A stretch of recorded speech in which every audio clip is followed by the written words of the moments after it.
From the backwoods of the frontier, he arrives on the national stage. Honest Abe, the simple plains lawyer. Frank, candid, and forthright. This is the Lincoln we know, but it's not the whole truth. Beneath this mythic surface lies a master politician, a skilled manipulator, and clever tactician, bending men to his will. Many realized at some point that they were just chess pieces on Lincoln's board. Abraham Lincoln, American mastermind.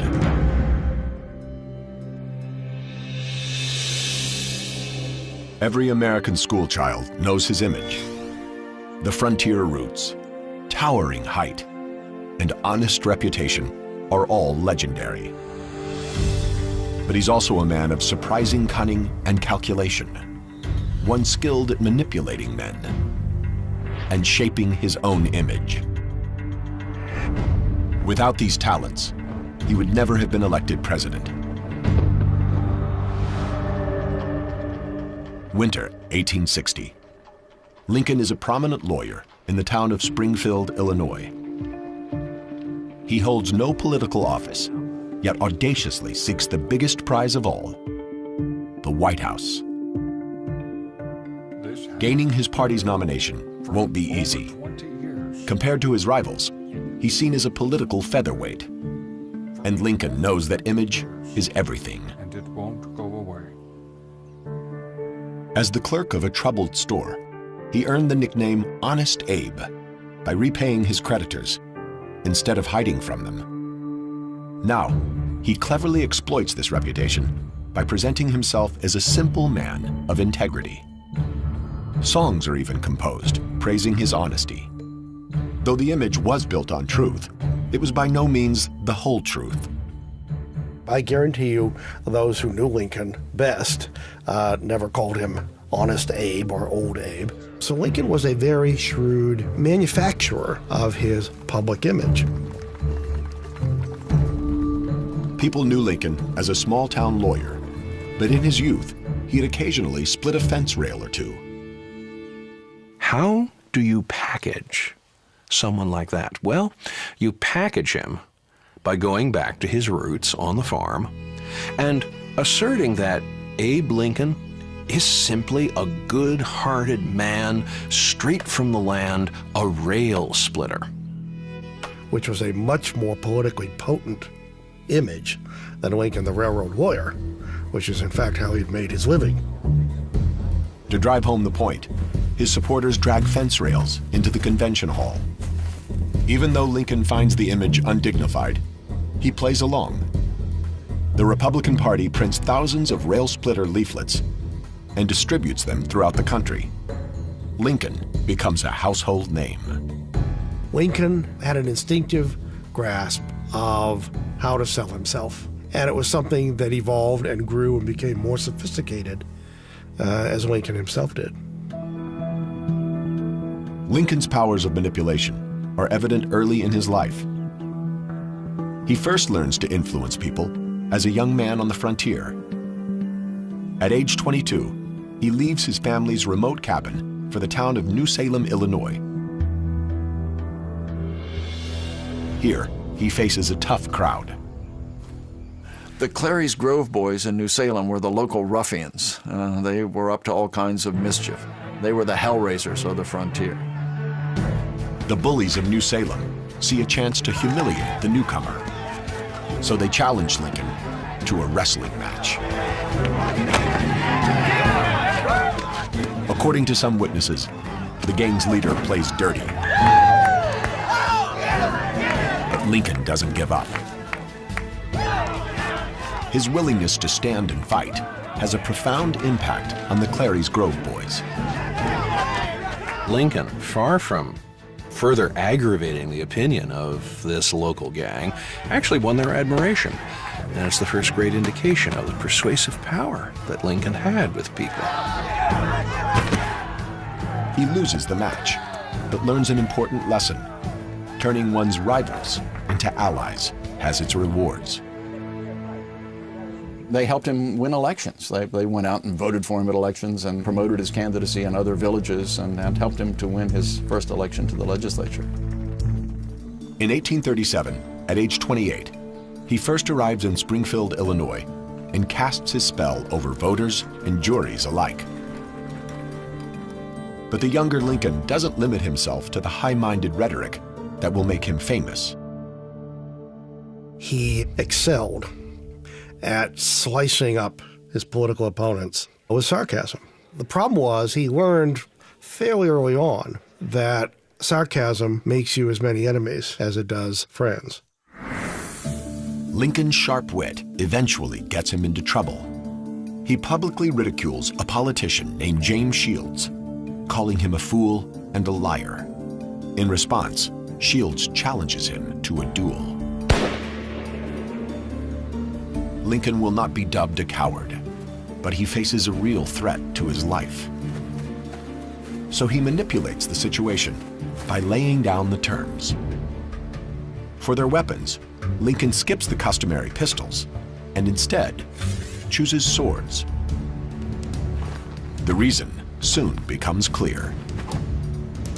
Before the duel began, Lincoln emphasized his long reach by taking his saber, his sword, reaching up and slicing off a branch of a willow tree above him and giving Shields an idea of how long his arms were and what he might do to him in the course of the duel. Lincoln also demands they place a board between them that neither can cross. This gives Lincoln, with his long limbs, a natural advantage. The two men soon reach a peaceful agreement, and the duel is called off.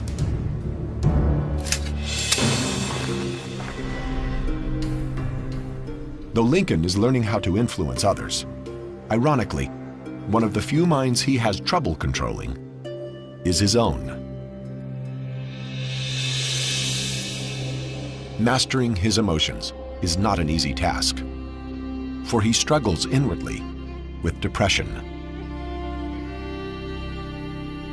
Ghosts from the past haunt him. The death of his mother to milk poisoning, his baby brother in infancy, his sister's death in childbirth, and the death of Anne Rutledge, his rumored sweetheart. These losses predisposed him to depression, and then later, when he suffered setbacks in his political career or other losses, it reminded him of these early losses and the pain that he felt then. If what I feel were equally distributed to the whole human family, there would not be one cheerful face on the earth. In 1841, his best friend leaves Springfield. His engagement to Mary Todd falters, and Lincoln goes into deep depression. A friend worries he might even commit suicide and remove sharp objects from his reach. But Lincoln reassures him, saying he couldn't take his life, for he had not done anything worthy of being remembered. Lincoln used work as a cure for depression because it constantly got his mind off thinking about himself and what he felt like and onto something that existed objectively outside of himself. In 1858, Lincoln enters the Illinois Senate race. He knows he's a long shot, but never one to walk away from a fight. He challenges the incumbent, Stephen Douglas, to a series of debates. Citizens of the great state of Illinois. Now, you can almost hear Douglas thinking out loud, I'll show him who's really in charge. It was the greatest mistake Douglas ever made. Before proceeding, let me say that I think I have no prejudice against Southern people. I believe that they are just what we would have been had we been born in their circumstances.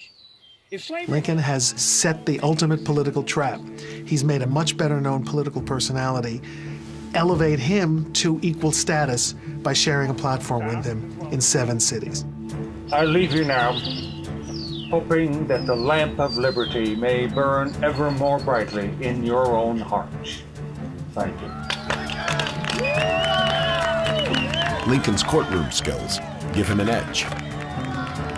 But his performance isn't flawless, and during one debate, he exhibits strange, troubling behavior. I accuse Mr. Lincoln of not supporting our efforts. When Douglas attacks his voting record, Lincoln becomes enraged.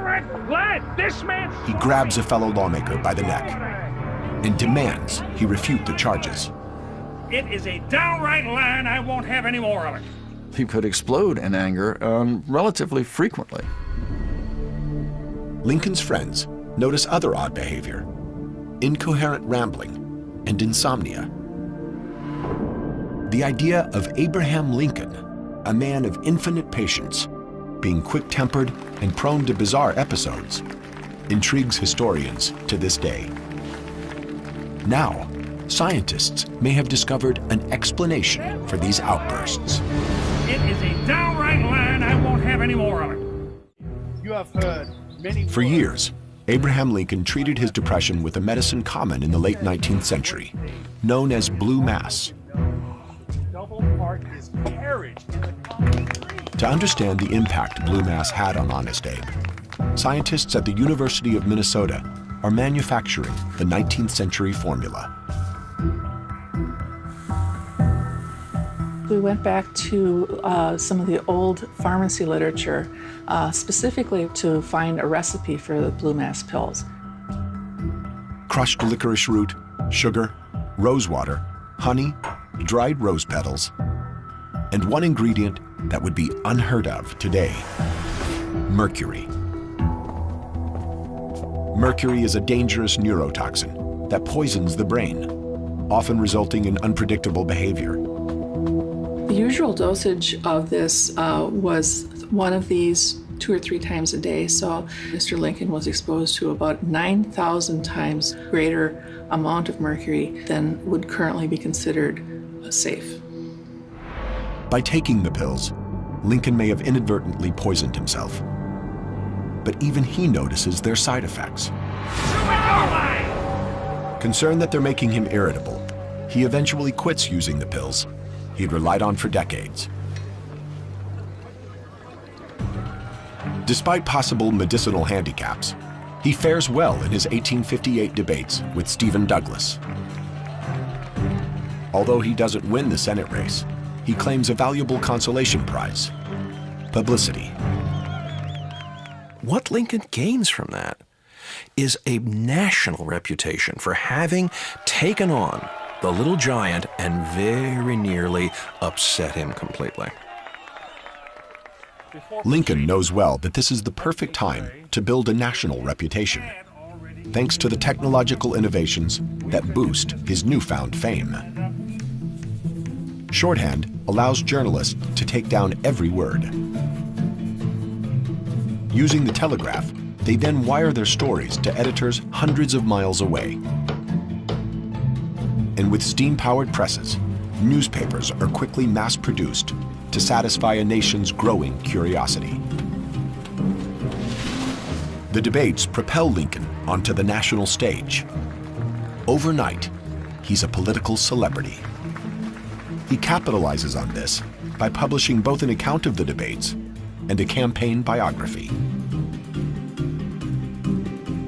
Then, at the 1860 presidential convention, he steps back and lets his handlers loose on the delegates. They use counterfeit tickets to flood the gallery with supporters and negotiate backroom deals that all but secure him the nomination. He was able afterwards to say, I didn't actually sign off on any of these deals, so his hands were clean, but that sounds a little bit like plausible deniability. In a stunning demonstration of political brilliance, Lincoln, a virtual nobody just 3 years before, emerges victorious. His honest reputation and savvy campaign staff help him clinch the Republican nomination.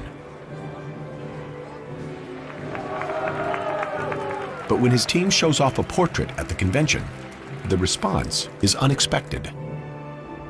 apparently all the cheering stopped instantly, as if the sound had been turned off in a movie theater. And everybody was just, what's that? Is that the guy we just nominated? And they took the picture out. They said they never saw a picture have such a terrible effect on a crowd. In some photos, he looks more like a crazed wild man than a presidential candidate, a fact not lost on Lincoln. But Lincoln is quick to turn a weakness into a strength.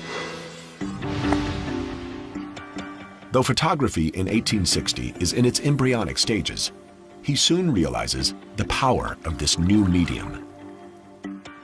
He stops by the studio of famed photographer Matthew Brady. So many of the early photographs focused on those imperfections and those creases and molds and lines and all of that. Brady moved the camera back to emphasize Lincoln's physique and his stature. And then at the last minute, he says to Lincoln, "Would you mind pulling your collar up?" And Lincoln says, "I see, Mr. Brady, that you'd like to shorten my neck." So Lincoln tugs his collar up, and just when he does it, Brady's operator snaps the camera. The result is a powerful image. Dignified and presidential, it radiates confidence. Lincoln's campaign mass produces and distributes the photo, plastering his face everywhere. That was the way Abraham Lincoln was really introduced in 1860, in colorful images that masked his imperfections, that plastered down his hair, took some of the lines out. I mean, he was airbrushed generations before anybody knew what airbrushing was. These photos play a vital role in the campaign. In the final weeks of the race, instead of giving speeches, he poses for photographers and sculptors every chance he gets. By contrast, his old rival, Stephen Douglas, hits the campaign trail, a critical mistake. In the 19th century, a presidential nominee who actively campaigns is seen as desperate. Stephen Douglas did campaign and was ridiculed for it. Lincoln won the campaign honors because his picture campaigned for him. From near obscurity, Lincoln rises to the highest office in the land. On March 4th, 1861, the rail splitter is sworn in as President of the United States. But he continues to polish his image. It's no accident that Lincoln has over 130 pictures taken, far more than most public figures of his era. After he's elected president, he adds the finishing touch, a beard to hide his rough features. His handlers have recommended this for months. But being a savvy politician, Lincoln attributes his new whiskers to advice from a young fan. If you will let your whiskers grow, you would look a great deal better, for your face is so thin. All the ladies like whiskers, and they would tease their husbands to vote for you. But crafting a public persona is a double-edged sword. The press can easily damage his reputation. And during his inaugural train ride from Springfield to the Capitol, they get their chance. The closer he got to Washington, the more ugly rumors began to accumulate that a plot against his life was afoot. By the time that he had reached Philadelphia, discussions about this plot were reaching a fever pitch. The famous detective, Alan Pinkerton, urges him to keep a low profile, but Lincoln wants to avoid the appearance of cowardice. However, the danger is very real. To arrive at the Capitol, Lincoln will have to switch trains in Baltimore, a hotbed of Southern sympathy. It's the perfect ambush point. Well, at that moment of transition, Lincoln would be quite vulnerable to some kind of riot, a mob, an assassin. Lincoln learns of a conspiracy to kill him while he changes trains. He's reluctant to alter his schedule, but his advisors are persistent.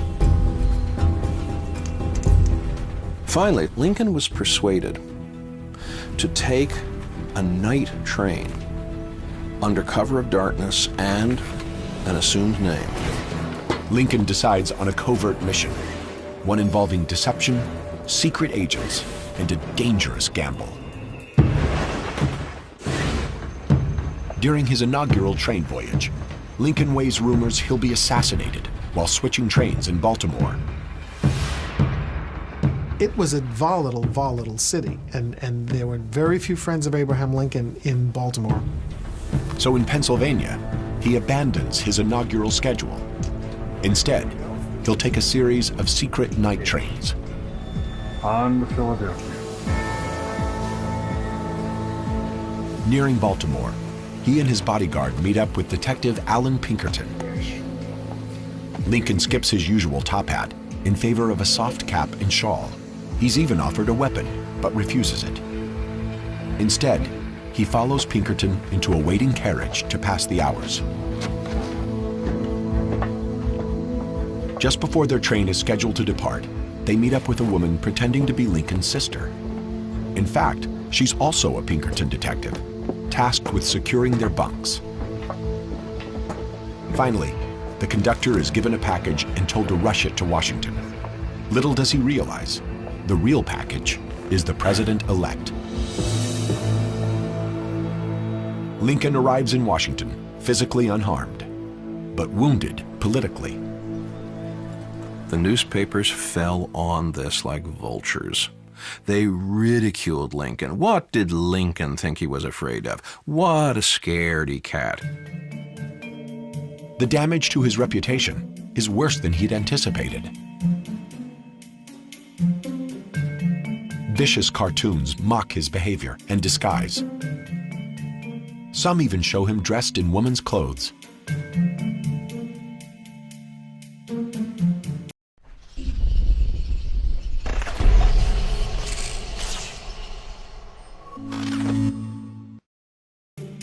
It was at that point that Lincoln resolved in his own mind that never again would he allow himself to be frightened into doing something silly by threats of assassination.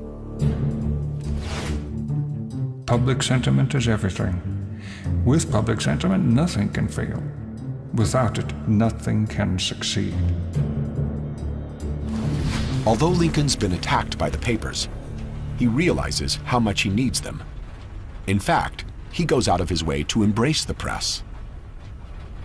Lincoln enjoyed the newspapers. He also understood their power for shaping public opinion, and he manipulated them with as much cleverness as he manipulated members of Congress. Lincoln makes friends with reporters and editors. He hangs out at newspaper offices. Occasionally, he even ghostwrites editorials. After delivering a speech in Springfield, he not only gives a copy to a journalist, but follows him back to the office to check the final article for errors. When he becomes president, Lincoln makes a shrewd decision. To this point, new administrations had singled out their favorite paper to act as a mouthpiece. Lincoln skips this tradition and establishes a White House press corps. He will let them fight amongst themselves for scraps of information and favor from him. He's a master at using subtle influence to control fellow politicians, and he needs to. For many party leaders underestimate him. They fear he's nothing more than an uneducated frontiersman. I don't know where the mistakes are. That made Lincoln successful in November, but it also fed the uncertainties, the doubts, even the enmities of some of his fellow Republican politicians. Many fought him for the nomination and still feel the sting of defeat. Instead of ignoring these rivals, Lincoln disarms them with a brilliant tactic. He invites them to serve in his cabinet. One of the reasons Lincoln did this was because he knew that in order to unify the party, he had to have all factions represented, the radicals, the conservatives, the moderates, and it showed a lot of self-confidence on Lincoln's part because he knew that people regarded him as infinitely inferior to them and infinitely less worthy of being president. Two of Lincoln's appointments are especially headstrong. Secretary of the Treasury Salmon Chase and Secretary of State William Seward. Seward doesn't think much of Lincoln and says so openly. Extremely disappointed. Disappointed? You're disappointed? Seward erupted in anger and said, I, who have founded the Republican Party, who have been its intellectual head for years, have had to be passed over by this backwoods lawyer from Illinois. Disappointed. But as much as he can't stand Lincoln, Seward despises Salmon Chase even more. When he hears his arch-rival has also been appointed to the cabinet, Outlined in this memo. he's so upset, he submits his resignation. But Lincoln doesn't accept it. Mr. Seward, you're a man of talent and ability. Instead, he turns Seward into one of his closest allies. I ask you to take this position because I need that ability. Lincoln very gently but very firmly put him in his place, and as a result, Seward worked very closely with Lincoln, and they became very close friends.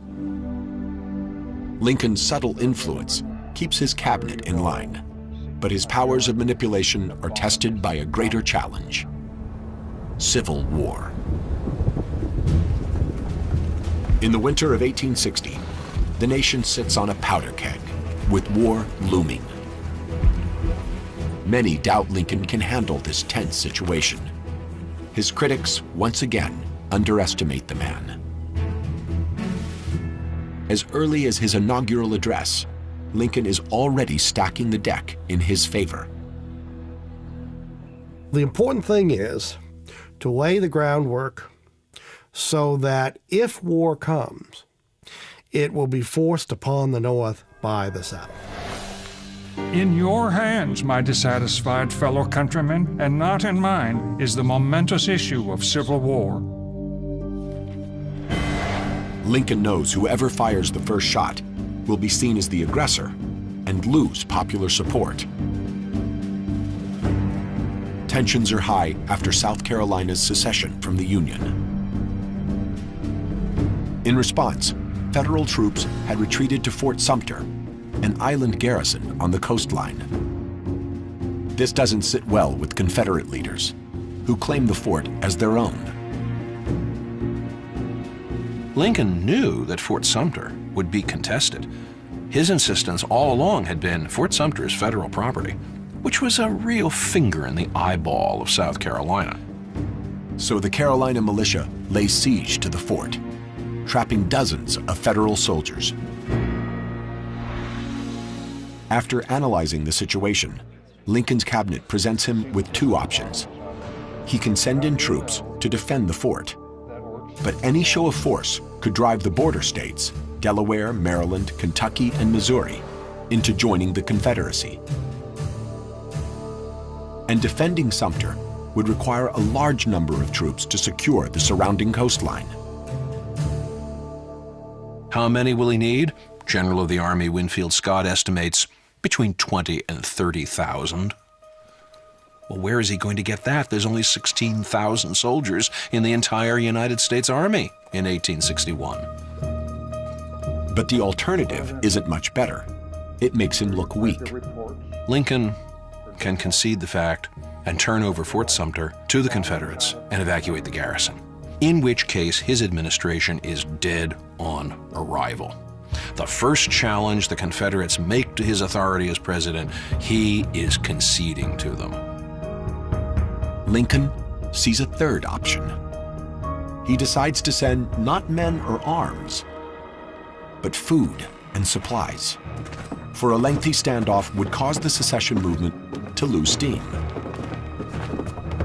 This puts the pressure back on the Confederates. If you decide you're going to intervene, you're going to have to do it quickly. Before that ship with the supplies arrives, you're going to have to use artillery to blast Fort Sumter into submission. Exactly as he'd foreseen, South Carolina fires upon Fort Sumter. It soon falls into Confederate hands. Although Lincoln has lost control of the garrison, he's kept the border states neutral and won something greater: the support of the North. When Lincoln issued a call for 75,000 volunteers, he was swamped. far more than 75,000 people responded. But getting his military to act is more difficult than he realizes. Lincoln's authority is questioned by his commanders, especially General George McClellan. Early in the war, Lincoln had promoted McClellan to lead his armies. Their relationship started off well, but quickly soured. McClellan took a demoralized, defeated Union army, whipped it into shape, restored its morale, equipped it and trained it and supplied it well, but then had no nerve to actually use it in a fight. McClellan's reluctance to engage the enemy tries Lincoln's patience. For months, he urges the general to be more aggressive. Even after a hard-fought victory at the Battle of Antietam, McClellan refuses to pursue Lee's army. Instead, he blames the delay on his tired cavalry. Lincoln telegraphed back, "What have your horses been doing lately that fatigues anything?" Instead of heeding Lincoln's pleas, McClellan repeatedly snubs the president. Lincoln would go visit him, and he wouldn't bother to get out of bed. He would say he was busy with breakfast. Time and again, McClellan treated Lincoln with abject contempt. Many politicians wouldn't stand for this, but Lincoln favors logic over emotion. He controls his temper and removes his ego from the equation. Lincoln wouldn't take things personally and was therefore able to keep the North united, to keep the Republican Party united, and that unity was the secret to Northern success. Lincoln is a master at pulling strings behind the scenes.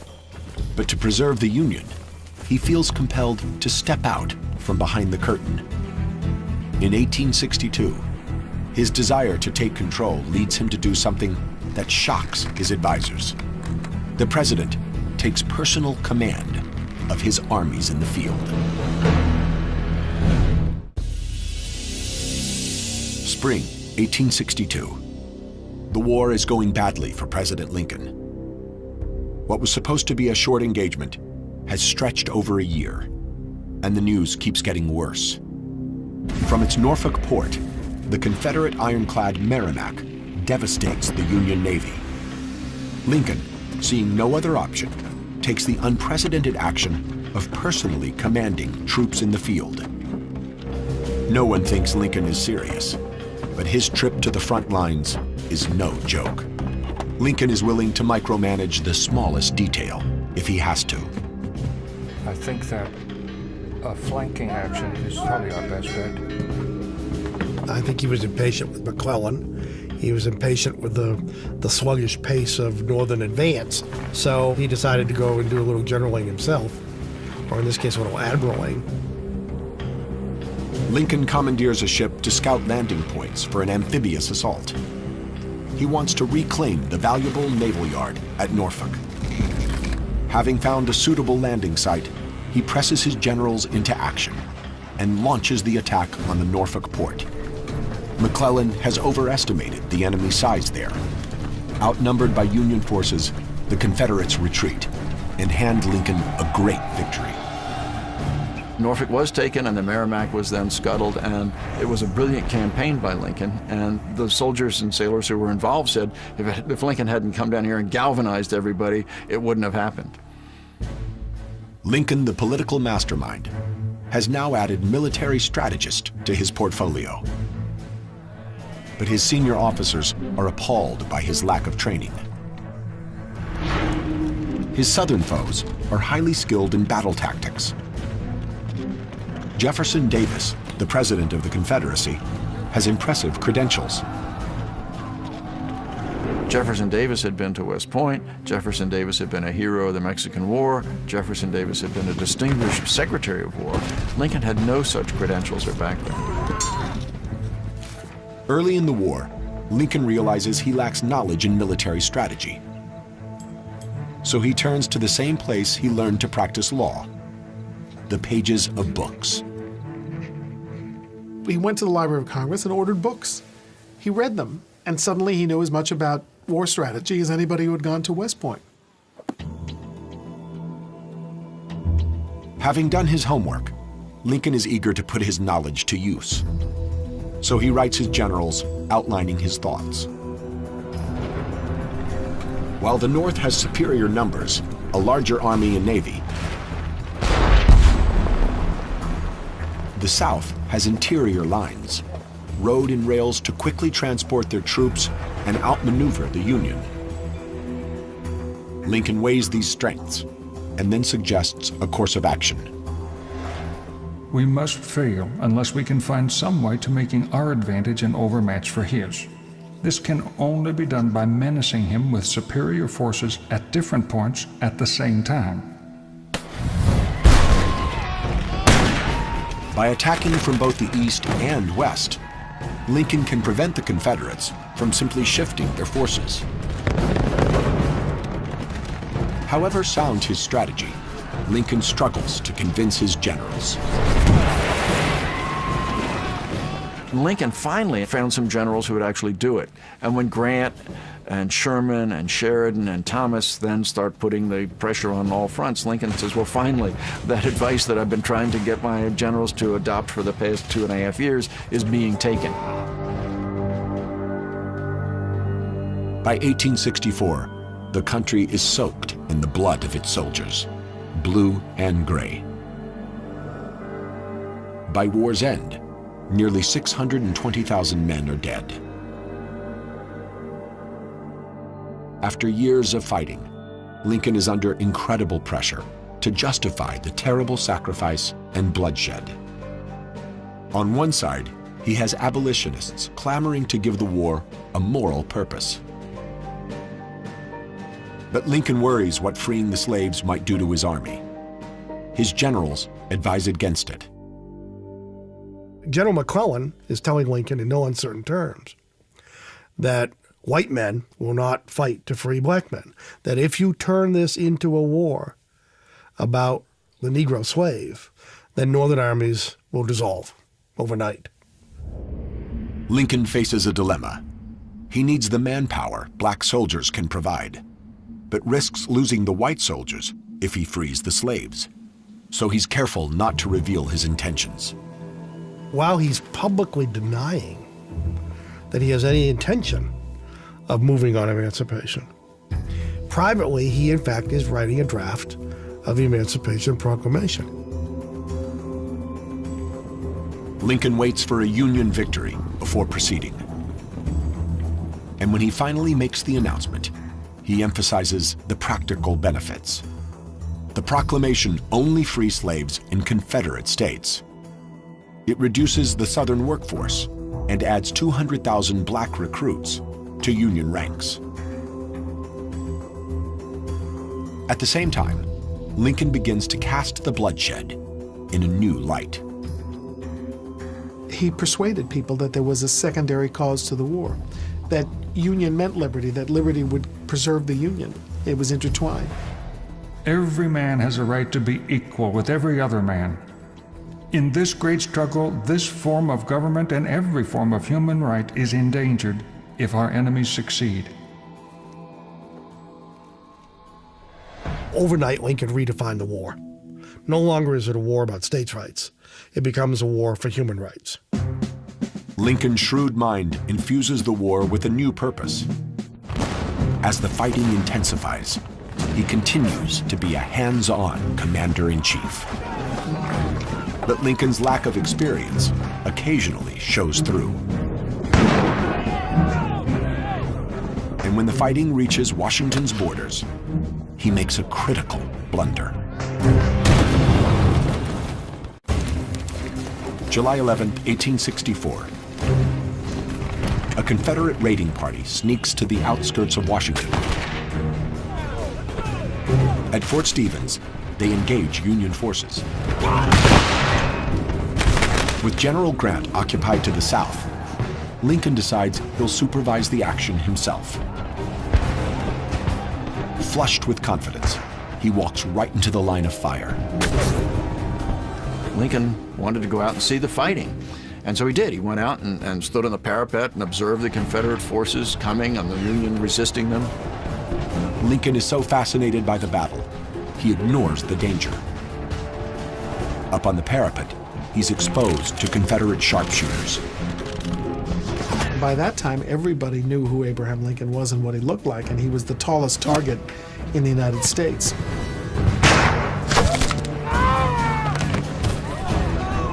Despite the mounting casualties, Lincoln continues to stand his ground.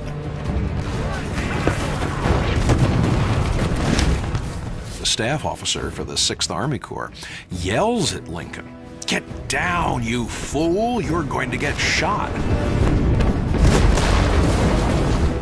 Lincoln retreats to safety, miraculously unharmed.